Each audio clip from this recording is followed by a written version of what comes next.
Notre invité dans ce numéro d'Africa Norm est M. Sediko Douka, commissaire infrastructure, énergie et digitalisation de la commission de la CEDEAO.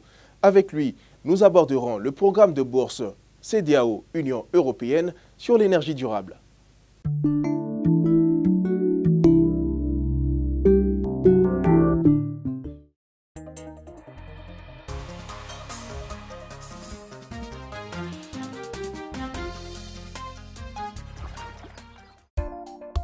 Pouvez-vous nous présenter le projet de bourse CEDEAO Union européenne sur l'énergie durable dans le cadre du programme AGOCE?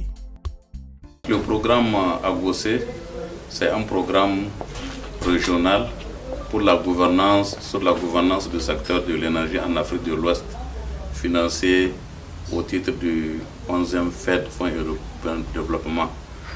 Et les deux commissions IMOA et CEDEAO ont signé un mémorandum d'entente avec l'Union européenne de 32 millions. Et ce projet a 4 composantes. Et il concerne aussi le siège ici même à Abuja de la CEDEAO, la commission de l'UMOA et le centre d'énergie sur les énergies renouvelables et l'efficacité énergétique à Praia, ICRI, l'agence de régulation du secteur de l'électricité, l'AREC à Accra au Ghana, le système d'échange d'énergie électrique en Afrique de l'Ouest, le West African Power pour la Cotonou. Tous sont concernés par ce projet régional. Donc une des composantes est relative au programme de bourse.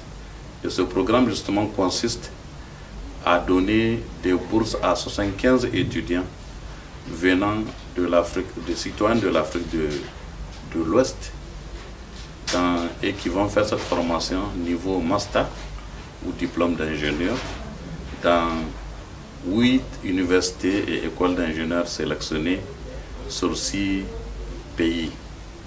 Dans les 6 pays, nous avons le Nigeria avec 3 universités, le Sénégal avec 2, le Ghana avec une université de sciences et techniques à Kumasi, le Togo avec une université, le Cap-Vert aussi avec une université, ainsi que la Côte d'Ivoire, le groupe d'écoles d'ingénieurs qui est en Moscou, Institut Polytechnique ou Fort-Boigny. Donc, comme je dis, il y a 9 universités et grandes écoles réparties sur 6 États membres de la CEDEAO.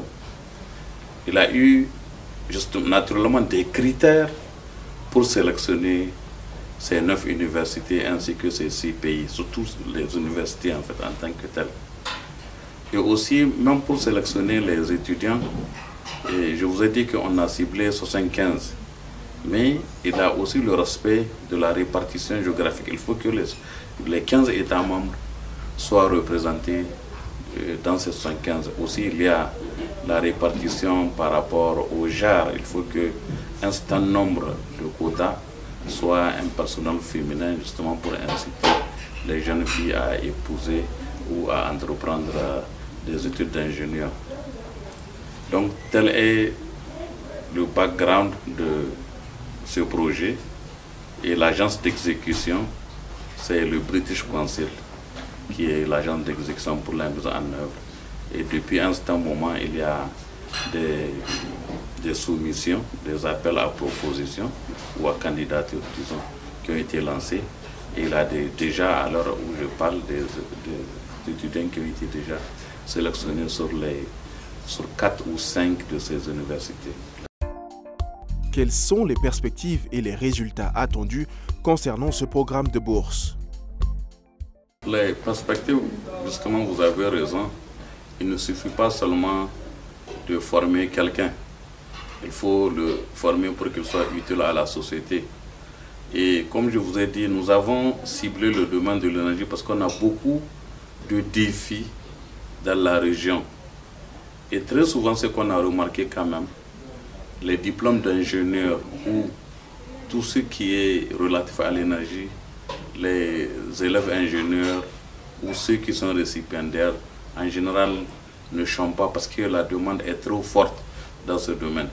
Et aussi, le programme a mis un système de sponsoring ou de mentoring qui fait que normalement, à la sortie de ce programme, vous êtes d'abord, directement opérationnel, et 2, directement versé sur le marché du travail.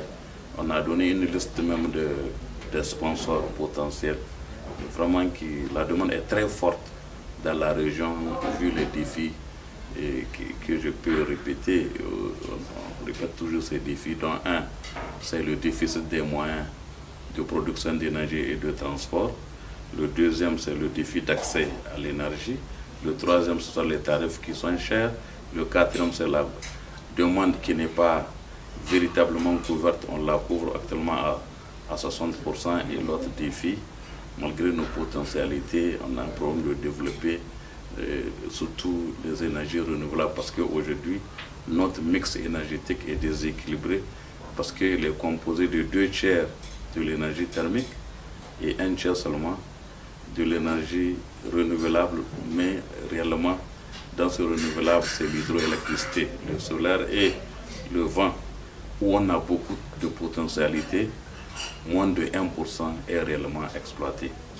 Donc c'est ça qui fait qu'aujourd'hui nous avons beaucoup de projets dans ce domaine du solaire, de l'éolien, et qui fait que vraiment quand quelqu'un acquiert son diplôme d'ingénieur ou de master, normalement il ne devrait pas chômer. En moins d'1 mois, il doit trouver du travail sur le terrain. Maintenant, les résultats attendus naturellement, et d'évidence, si vous regardez par exemple ces universités, quand vous faites un classement, un ranking, vous faites top 100 des universités africaines, tout confondu, vous allez retrouver ces 9 établissements qu'on a choisis. En tout cas, ils font partie, et déjà peut-être dans les top 30, disons, ou les top 20, ces 9 universités-là. Donc on suppose que normalement, quelqu'un qui sort de ces universités, il est très bien formé, vraiment très bien formé, et surtout directement opérationnel.